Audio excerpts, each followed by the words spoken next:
Shinchan, நீயா எப்படி இருக்கே? ஏய் டோரா புஜ்ஜி, எப்படி இருக்க? நல்லா இருக்கியா?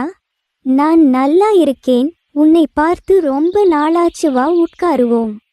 டோரா புஜ்ஜி சொன்னது. இப்ப நாங்க வேறு ஊருக்கு போயிட்டோம். ஆனால் எப்போதுமே நம்ம ஸ்கூல் உடைய நினைப்பு எனக்கு மாறவே இல்லை. ஆமாம் டோரா புஜ்ஜி, உன்னை நான் எப்போதுமே நினைச்சு பார்ப்பேன். ஆனா இப்படி உன்னை பார்ப்பேன்னு நினைச்சு கூட நான் பார்க்கவே இல்லை.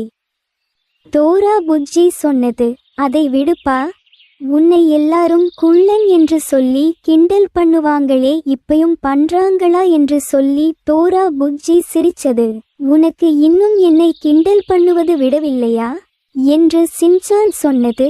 தோழர்களே, நல்லதோ கெட்டதோ நம்ம பழைய நண்பர்கள் உங்களை கண்டால் அவர்களை நலம் விசாரித்து அவர்களுடன் சிரித்து பழக வேண்டும். இவர்களால் வருங்காலத்தில் உங்களுக்கு பலன் அடையக்கூடும்.